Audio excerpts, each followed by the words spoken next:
911, what's your emergency? I think somebody's trying to break into my home. It sounds like they are coming through the car garage. All right, sir. Can you tell me your name and address? Yeah, it's Hank Lassiter, and I live on Lupine Road off of 553. I'm alone right now. My son's at a sleepover. Okay, we have that information. It may take a bit of time for units to arrive, but I can stay on the line until then. Jesus Christ, how long? What if this person breaks in and kills me? Do you have somewhere that you can hide in your home? I have an old attic by the washroom, but I might get stuck up there. You'll need to find a safe location until officers arrive. Where else? Is there a closet or a bathroom you can barricade yourself in? Hold on. I'm going to try to get into the attic. I might lose my signal. Hank, try to keep the call from being disconnected. Hank, I think I lost you. All units, be advised we have a possible home invasion. Address is on Lupine Road. Did not get exact house number yet. We will keep lines open so that the homeowner can attempt to call back in. 911, what's your emergency? Yeah, I'm stepping into my house right now and I'm pretty sure that someone has gotten inside already. I think it's a break-in. All right, sir. Can you give me your name and address? My address is Lupine Road. Hold on just a check and see if anything has been stolen. Lupine Road. Is this Hank? That's right. How do you know my name? You called less than 10 minutes ago. Do you not remember? No. I think I'd remember that. Hold on. Are you saying someone else called from inside my house? This is highly unusual. Can you hold while I attempt to speak to my supervisor? Hold on. I need to know if my house has a burglar inside it. I think I'm entitled to protect myself. I can protect my family.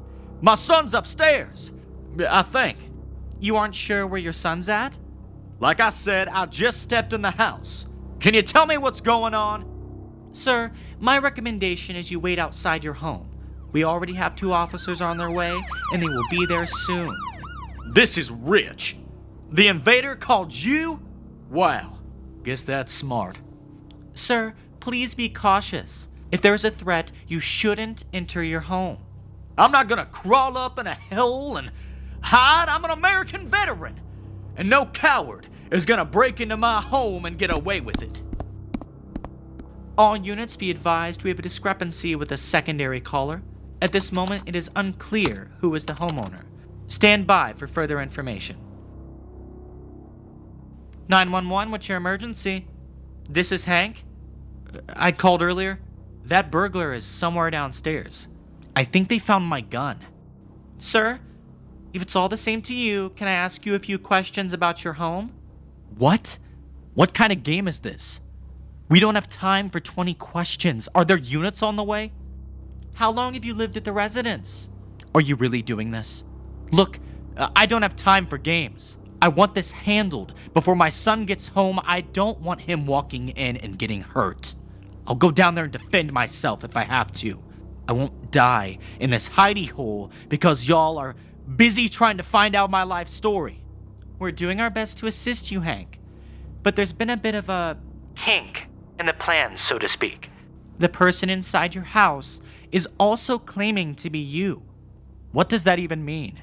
They claim you are the home invader, and we need to determine the truth before we can move forward. You serious? Okay, sure, I can answer. While I try my best to keep my dang cell phone from cutting out and some psycho doesn't kill me. Hank, if you can focus, I can verify a lot of this information online with what we have on file for your residence. I think... Your signal's full of static. Please try to not move. Hank, are you there? Unit 334, I haven't been able to verify anything about the homeowner. This puts us in a bit of a bind, Eddie. Dang it. Whoever's doing this is a smart cookie. I think we should attempt to phone the landline. Maybe contact the second man who claims to be the homeowner. We're almost at the residence. I said we just go in there and arrest them both. We can sort this out at the station. Be advised, the second caller found a firearm.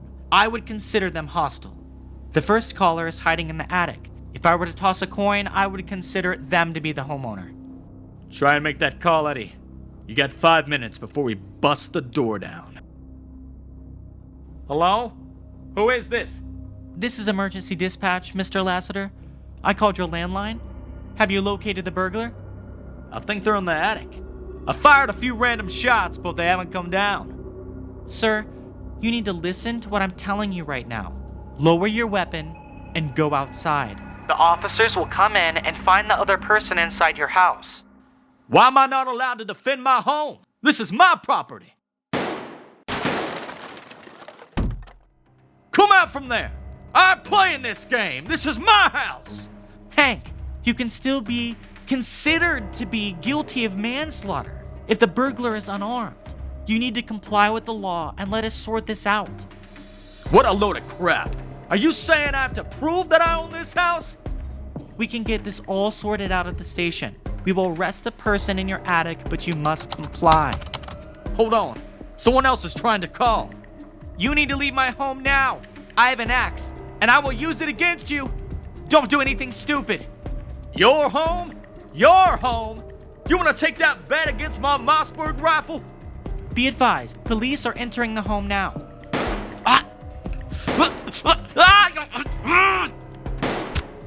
Both men have been apprehended. We've got some major blood loss here. Call an ambulance.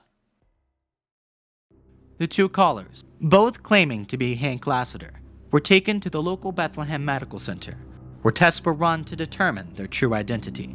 During the tests, the second caller, the one who claimed to be Hank coming home from work, managed to escape custody. Security footage shows that despite the injuries that the second man sustained, he was able to climb out of the fourth-story window and shimmy down the fire escape. Upon the end of the tests, it was determined that the first caller was the real Hank Lassiter.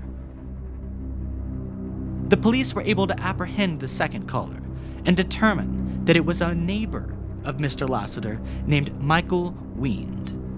After obtaining a warrant to search the house, police determined that Mr. Wiend had been surveying the Lassiter property for the past few weeks and had planned to take out his neighbor. Mr. Wiend had bought several kits to adjust his appearance, attempting to look like Mr. Lassiter, and during interrogation he confessed he planned to kill his neighbor and replace him. The motive for this was due to the loss of Mr. Wiend's son. It was confirmed at one time the son of Mr. Lassiter went to the same school. It is believed Mr. Wiend intended to replace his neighbor and take the role of being the boy's father. Mr. Wiend is in police custody and has been scheduled for several mandatory therapy sessions.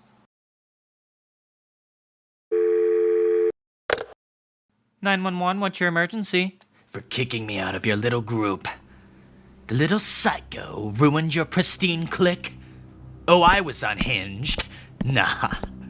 You hadn't even seen the half of what I could do. That wasn't unhinged. This is unhinged. And you only have yourselves to blame. Why do you all think you're better than me, eh? Hello? This is 911. Do you have an emergency? No, Greg, we don't think we're better than you. We just want you to put the hatchet down, okay? Possible domestic disturbance. Caller seems unable to speak right now, but we'll get a ping on the number to find a location. Oh, do you, Sam? You want me to put the hatchet down? Well, how about this, Sammy boy? I'll put the weapon down if you pick it up and use it to carve up Jane's face. How does that sound? But I'll hold on to the gun, and if you make any sudden movements... Oh, quit your blubbering, Alicia. Or do you want me to cut up your face this time, eh? That would really make me sad, because it's such a beautiful one, but God, you're so annoying. Terry was no good for you, Alicia, and you should be thanking me for turning him into finely sliced sirloin steak. I mean, wasn't he always bragging about that super bod of his, making us all feel inferior? Well, now... we all get to appreciate it forever, Alicia. He spent 30 minutes in the oven. Reckon that was long enough? Yeah? We all agree? So, who wants to test him first?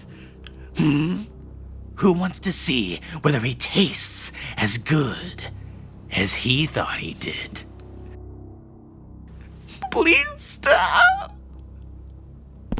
Wah! Please stop! That whining voice. Alicia, I'm this close. I swear. Don't make me cut you. Craig, we want to be your friend. But what did you expect to happen? You almost killed my cat. We didn't feel safe around you anymore. Yeah? Almost, Jane. Almost. I mean, didn't it ever cross your mind that I could have crushed that little flea-ridden rat at any given moment? But I didn't. It was a gesture of kindness, really. Now, I wish I had. I really do. You're not well, Craig. Yeah? Well, maybe. But guess what? None of you are gonna be well after this.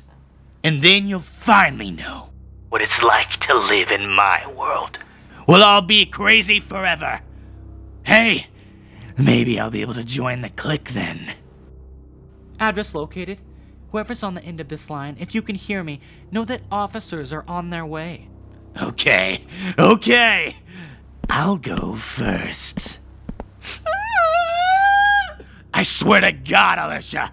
Shut up. You're about to ruin my meal. It's my first time. I've never tasted human before. You've already tortured her enough, Craig. Just stop there. You're really irritating me. At least Sam's handling this like a man. Right, champ? Although, I don't like you hiding in the corner over there, Sammy boy. Why don't you come and help me cut Terry up? He's tender. Craig, Sam, help me! Help me, Sam. Or I make you eat Alicia and Jane next. Okay. Good boy. Now, Jane, have you got any plates? Yeah? Okay. We'll go and get them. Be a good girl. And you might just get to skip dinner. But not you, Sam. No. I need someone to help us get through this hearty meal. Yes, 2 plates, Jane. Thank you. Get us some forks, too. Do you expect me to eat it with my hands? I'm not a savage. Thank you. Right. Well, here we go. Oh my, Sam! Back me up here. That's delicious, isn't it?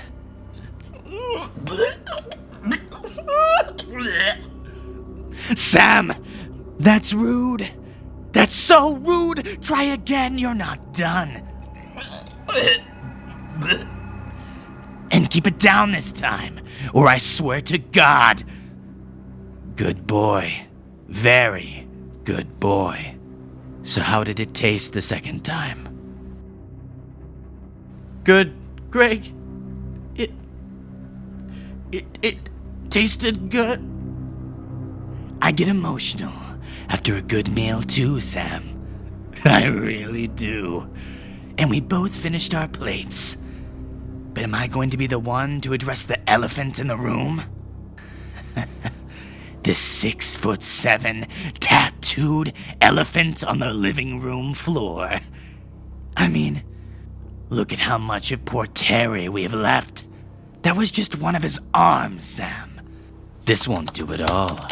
We're gonna have to cook the rest of him and get the girls to help us out. I'm not a wasteful man, after all. Right, Alicia. It's your turn now.